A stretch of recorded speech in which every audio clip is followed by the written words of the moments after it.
भूत बंगला। राहुल और उसके दोस्त नीलेश, अनन्या और कृतिका ने एक दिन तय किया कि वे अपनी गर्मी की छुट्टियों में कुछ रोमांचक करेंगे।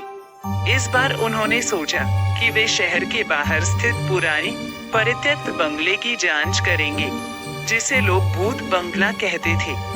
गांव वाले कहते थे कि इस बंगले में आत्माओं का वास है और रात में यहाँ अजीब अजीब आवाजें सुनाई देती हैं। लेकिन राहुल और उसके दोस्तों को इन कहानियों पर विश्वास नहीं था। उन्होंने इसे सिर्फ एक अफवाह माना और अपने साहसिक स्वभाव के कारण इस बंगले को खुद देखने का निर्णय लिया। एक शाम सूरज डूबने से पहले वे सभी अपनी बाइक पर सवार होकर उस बंगले की ओर निकल पड़े। रास्ते भर वे हंसी मजाक करते रहे और राहुल ने कहा, देखना, ये सिर्फ लोगों के मन का भ्रम होगा, वहाँ कुछ भी नहीं होगा। बंगले के पास पहुंचते ही उन्होंने देखा कि यह सचमुच बहुत पुराना था। दीवारों पर दरारें थीं और चारों ओर झाड़ झंखाड़ उगाई थी। मुख्य दरवाजे पर बड़ा सा ताला था, लेकिन खिड़की के रास्ते वे अंदर घुस सकते थे। अंदर का दृश्य और भी भयानक था। पुरानी फर्नीचर, धूल से भरी वस्त्रें और जगह जगह मकड़ी के जाली। जैसे ही वे अंदर घुसे, अनन्या को एक अजीब सी ठंडक महसूस हुई। उसने धीरे से कहा, मुझे यहाँ कुछ अजीब लग रहा है। नीलेश ने हंसते हुए कहा, अरे ये सब तुम्हारे मन का वहम है। वे सभी एक कमरे से दूसरे कमरे में घूमते रहे। अचानक कृतिका ने देखा कि एक पुराना पियानो कमरे के कोने में रखा हुआ था। उसने मजाकिया अंदाज में कहा, राहुल, तुमने कभी पियानो बजाया है? चलो आज ट्राई करो। राहुल ने हंसते हुए पियानो की तरफ कदम बढ़ाए और जैसे ही उसने एक कुंजी दबाई, एक अजीब सी धुन बज उठी। सभी ने सोचा कि यह पियानो खराब है, इसलिए ऐसा हो रहा है। कुछ देर बाद उन्होंने बंगले का सबसे बड़ा कमरा देखा।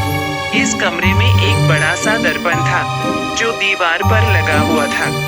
अनन्या ने कहा, देखो कितना पुराना और खूबसूरत दर्पण है। सभी दर्पण के पास जाकर खुद को देखने लगे।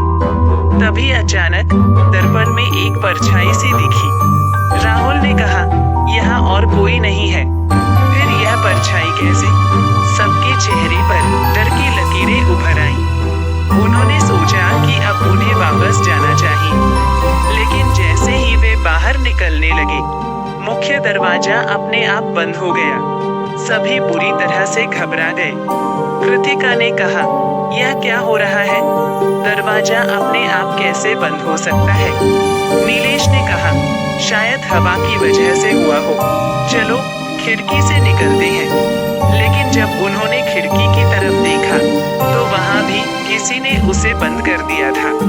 सभी को अब सचमुच डर लगने लगा।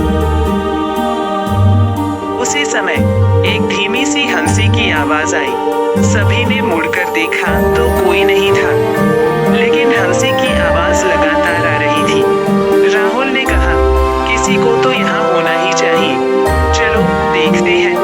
वे आवाज की दिशा में बढ़े और देखा कि एक छोटे से कमरे में एक बूढ़ा आदमी बैठा हुआ था। उसकी आंखें बंद थीं और वह कुछ बड़बड़ा रहा था। राहुल ने साहस जुटाकर पूछा, आप कौन हैं? बूढ़े आदमी ने अपनी आंखें खोली और कहा, तुम्हें यहाँ नहीं आना चाहिए था। यह जगह सुरक्षित नहीं है। अनन्या ने डरते हुए पूछा, आप कौन हैं और यहाँ क्या हो रहा है? बूढ़े आदमी ने कहा, मेरा नाम रघुनाथ है। मैं इस बंगले का पुराना चौकीदार था।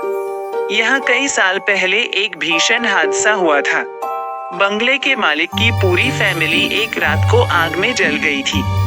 तभी से उनकी आत्माएं यहाँ भटक रही हैं। नीलेश ने कहा, यह सब कहानी है, हम यहाँ से निकलना चाहते हैं। रघुनाथ ने कहा, अगर तुम यहाँ से बचकर निकलना चाहते हो तो तुम्हें इस कमरे के नीचे बनी गुप्त सुरंग से गुजरना होगा।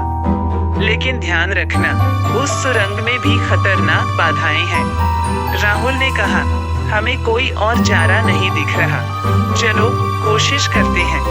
रघुनाथ ने फर्श का एक हिस्सा हटाकर गुप्त दरवाजा खोला और उन्हें सुरंग का रास्ता दिखाया। सभी एक एक करके सुरंग में घुस गए। सुरंग अंधेरी और संकरी थी। जगह जगह मकड़ी के जाले और अजीब सी गंध थी। कुछ दूर चलने के बाद उन्हें एक और दरवाजा मिला। जैसे ही उन्होंने दरवाजा खोला, सामने एक बड़ा सा कमरा था। कमरे में एक पुराना झूमर लटक रहा था और दीवारों पर अजीब अजीब चित्र बने हुए थे। तभी अचानक कमरे में तेज हवा चलने लगी और झूमर हिलने लगा। चारों तरफ से एक ही समय पर बच्चों के रोने की आवाजें आने लगी। अनन्या डरकर राहुल के पास आ गई और बोली, राहुल, हमें यहाँ से जल्दी निकलना चाहिए। राहुल ने हिम्मत करके कमरे के दूसरी तरफ बने दरवाजे की तरफ कदम बढ़ाए। सभी ने उसे फॉलो किया। दरवाजा खोलते ही उन्होंने देखा कि बाहर का रास्ता है। सभी ने जल्दी से बाहर की तरफ दौड़ लगाई। बाहर निकलते ही वे एक जंगल में आ गए। जंगल से होकर वे वापस अपने गांव की ओर दौड़ पड़े। गांव पहुंचकर उन्होंने चैन की सांस ली।